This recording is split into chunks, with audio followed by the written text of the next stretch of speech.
Action. Today I'm not going to get there and rehash vast documents about Pozie. It's a century ago. It was a decisive battle. What I am going to do today is to immerse myself into this guy here, Lieutenant Samuel Thurnhill, in one mission, and one mission alone. A small group of artillerymen who took the battle to the enemy. I'm going to give you and encourage you for argument later on. I want you to come and tell me if I've got a frog on my head. Because this action was something that was a lead-in for something bigger later on. The outline of my brief, we'll go through the background, through the command selection, the mission, execution, filling in the gaps, and that all-important analysis and lessons. But the background, Rommels had been fought and lost. Our first time at bat on on the global scale, on the Western Front, and it nearly cost us a division. The interest now switched to breaking the deadlock at the Somme. Tiefval, Pozie, and But de Wallencourt were all still in enemy hands. But de Wallencourt is a medieval burial mound beyond Pozie at a place near Les Sars. And it didn't fall to the Allies until New Year's Eve of that year. So it was day one of the Somme's main objective.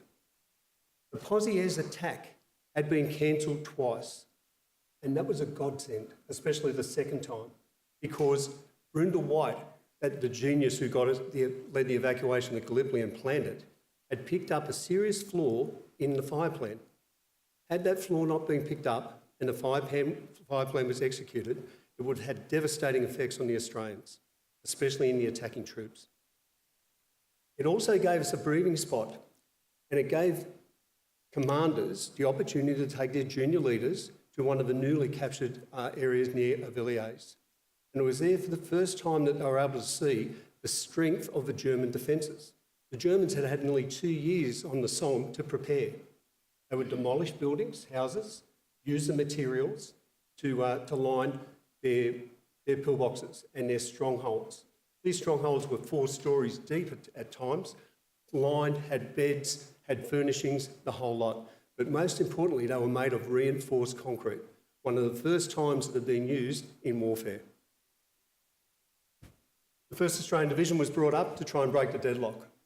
But our other 2 intact divisions, the 2nd and the 4th, were not going to be spared from the carnage. They're going to take their turn in the meat grinder later on. But it's the eve of the Australian assault now on Pozie, the night of the 22nd and 23rd of July 1916. And one commander gets there and seizes an opportunity. And this was Lieutenant Colonel Alfred Bessell Browne, commander of a 2nd Field Artillery Brigade. This is the background of Bessell Browne. They come up through the ranks, a reservist, 2 tours of the Boer War, where he was commissioned and decorated. The big thing that comes out of here is he was a graduate of a military science degree. They brought him all the way from Perth to the University of New South Wales, where he undertook a 12-month study. And that led him into looking at new technologies in weapons, in ammunition, in tactics, and more importantly, in defence. And it was to prove a godsend later on. When war broke out, he was taken into the AIF as a major, commanded 8 Battery. Testimony of his leadership was that everyone in his militia battery, the 37th Battery, to a man, joined him in the AIF, and he led the way. He was a forward thinker on Gallipoli. He did particularly well, but he was burdened by ammunition shortages, ammunition types. When we deployed, we only had shrapnel. HE didn't get to, HE rounds weren't forwarded to Gallipoli until June of that year. And also out-of-date tactics. Also, he had command friction with his divisional artillery commander, at that time, Colonel Hobbs. But now, on the Western Front, with a bit of latitude and room to manoeuvre, he had the initiative to be able to get there and command. He come up right on the eve, at the 11th hour of one mission, and that was a single gun to deploy forward to the infantry with sufficient ammunition on a direct fire task. Their job, enfilade the enemy defences and destroy the enemy's barricades. There would need to be a personal reconnaissance forward by the chosen commander at the time. And a ceasefire, the gun would cease fire in complete darkness and move to the selected area.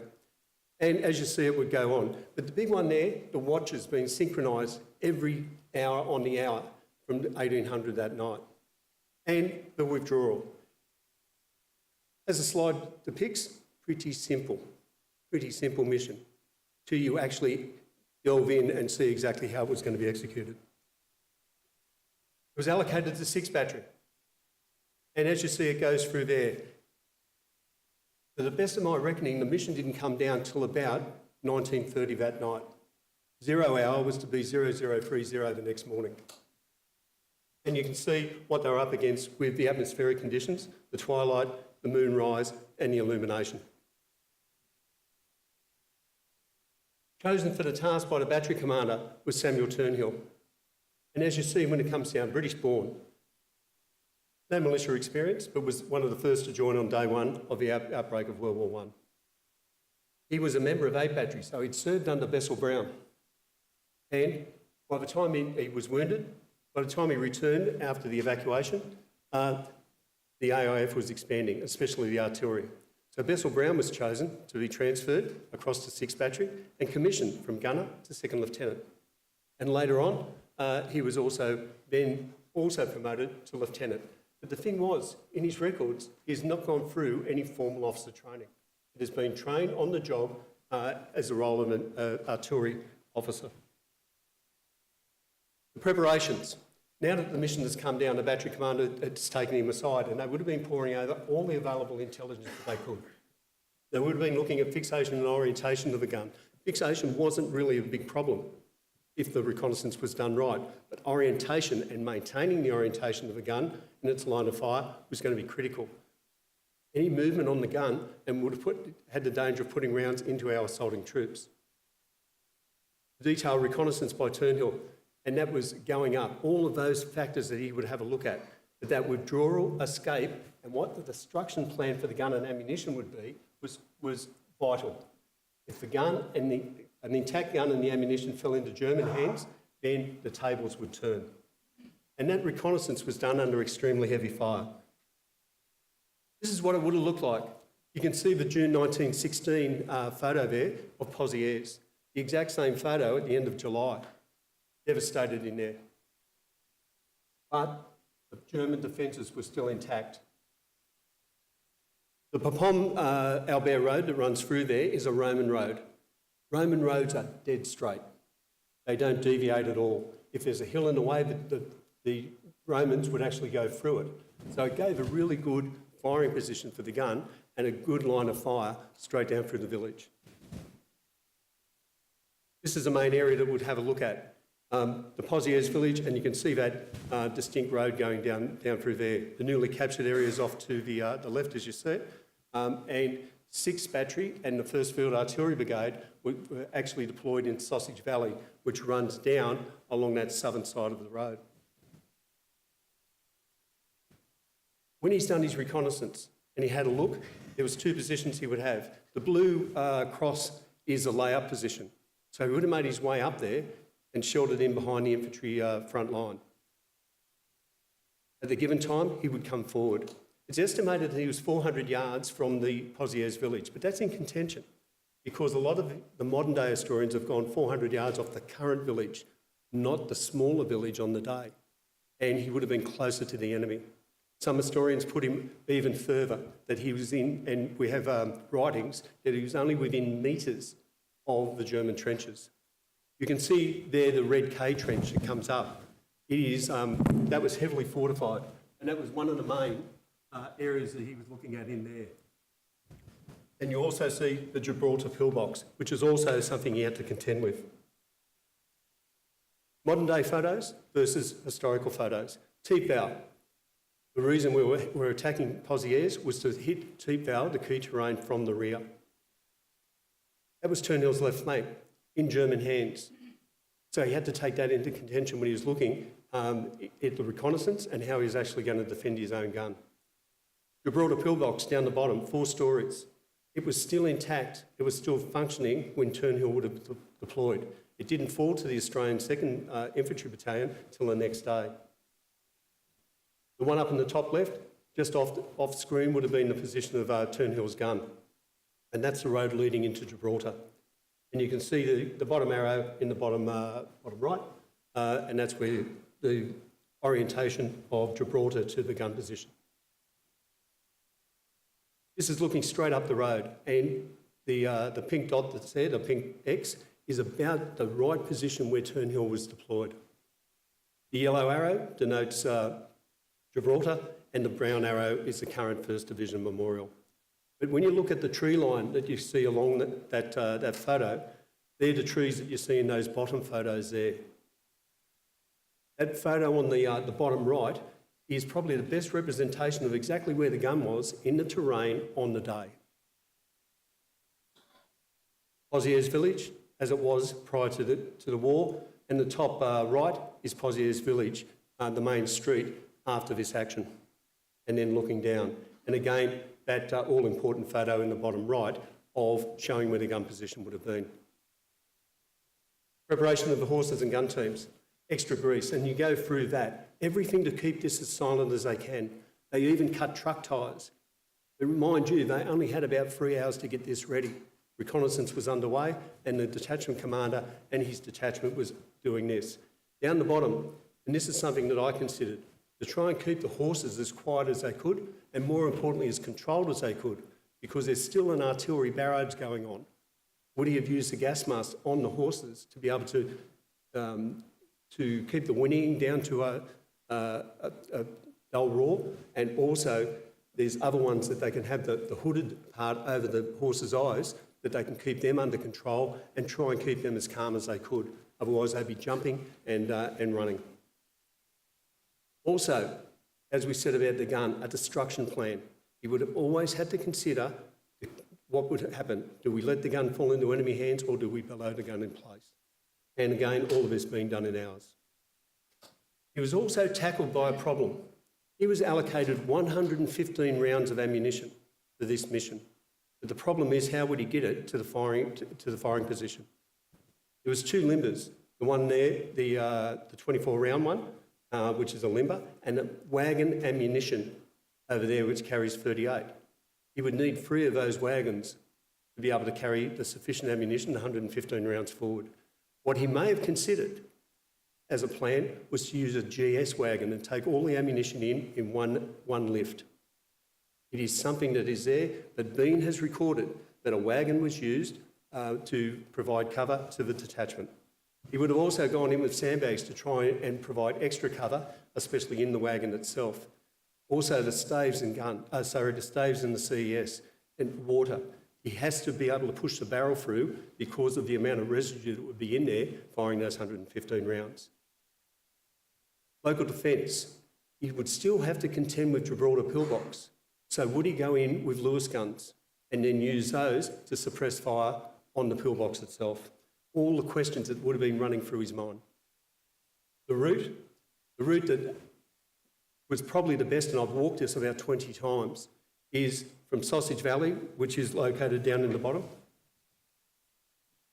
and then coming up through Casualty Corner, turning left onto a main track which is still there, and then hitting the Papom Albert Road.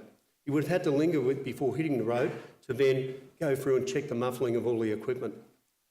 Casualty Corner and that stretch of road is worse than any peak hour traffic that you could have imagined in any capital city in Australia today.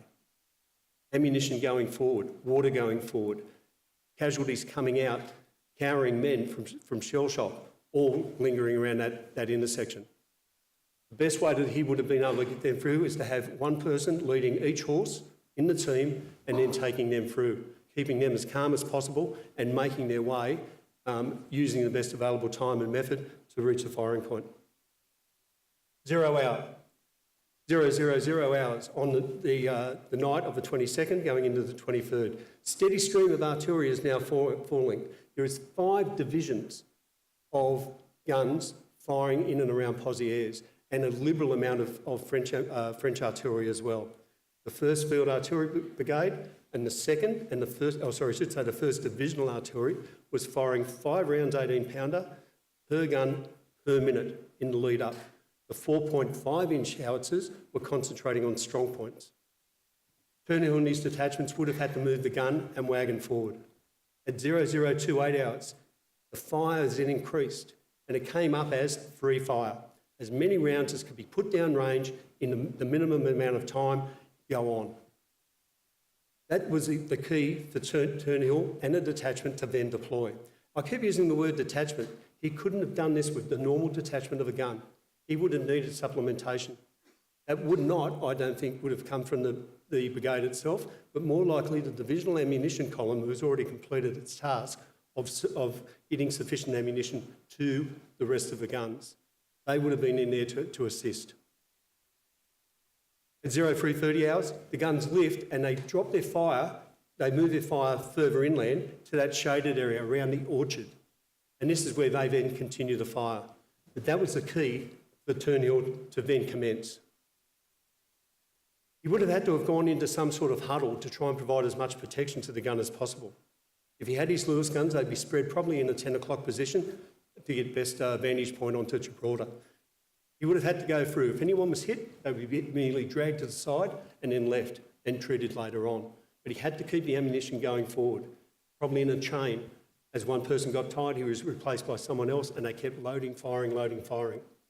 The gun would have actually probably been taken forward by everyone, and then they've gone back for the ammunition, whilst Thurnhill and the detachment commander would have orientated the gun. They probably have put screw pickets on each side so that as to provide a barrier to control the orientation. All of these things going through, back to first principles of combat. Thurnhill opens fire, 030 hours, the infantry go over the top. He would have only had about 15 minutes to be able to complete his mission, because if our preparatory fire had done its job, then it was an easy run forward, and then the infantry are always likely to overrun in chase of any of the survivors fleeing. And that's what he had to keep in the back of his mind. His fire could actually hit friendly troops in a very short time. As they were coming down, there was probably a countdown of the last rounds, 10, 9, 8, 7, 6, till he had the last two. Moment of choice, what does he do? Does he fire him or does he keep him as a safety? And I think he actually would have put those down range, because without ammunition, the gun would be all but useless if captured. And the detachment withdraws. They don't withdraw all the way. They only withdraw back to a pre-designated shell hole that they had, and that's where they would leave the gun under cover. Everything else would be jettisoned as best as knowledge, and they then immobilise the gun so it can't be used or captured. And they take the firing breech and also the firing mech. My analysis of all of this, I had a look, and I think there was a maverick taking under Bessell Browne to order this mission. He had done one of these on Gallipoli. He had Bridges had said to him, I want your guns in the front line with the infantry. I want you to carry this fight forward to the bad guys. I want you to do this. 160 minutes it took to get 2 guns up just behind the forward edge of the infantry lines. At a given time, they barrelled forward. They engaged at 400 yards, the same distance as what Thurnhill had to engage at. And the mission was a complete success. He was able to withdraw those guns prior to the Turks even knowing what had happened. Bridges then ordered the same mission to go ahead the next day, except the Turks were ready. Hobbs, the divisional artillery brigade commander at Gallipoli, was firmly against it. He was firmly against it for one good reason. He wanted to still maintain the same tactics. But the battery that was chosen had his 18-year-old son in it. And that battery was then hit by counter-battery fire during that second action. Bessell Browne, and in this, we're not going through all of the analysis of the documents. 1 Div operational orders has nothing about this mission. There was no mission ever planned for this. 1 Div ARDI operational orders has nothing about the mission. The 1 Div ARDI operational summary that was received at 0200 entry is vague, aloof, and it's as if they're hearing about this for the first time. And I firmly believe that was the case. And the 2nd and 4th Battalion war diaries has nothing about it, and they were the infantry closest to the gun. And I'm pretty sure that they would have been stifled by the fact of seeing an artillery 18-pounder engaging so close to them and they were unaware. But Bessell Browne was a forward thinker. He looked at these, what was going to face him, and he wanted to get a mission in place. The knockdown houses that we mentioned, and also the use of the reinforced concrete. Direct fire, valuable tactic. Remember, we are pre-tank at the moment. So there had to be something to be able to try and combat into this. And I actually found that in other battlefields where Bessell Browne was actually operating. And he wanted to carry the fight to the enemy using artillery. For Thurnhill, he was given a task, he got on with it. He used lateral thinking. He used common sense, that one factor that we tend to lose at times. And he used a good use of what if. He would have been coached about this, his battery commander, his detachment commander and the detachment itself, and the actions on compromise or possible capture. He may also have come off task at the behest of Bessell Browne and put a few rounds into Gibraltar to see what would happen so they could analyse the next day. Ladies and gentlemen, that completes my presentation. I have some on-call targets later on during question time, and I'd welcome questions at any time that you see fit. Thank you.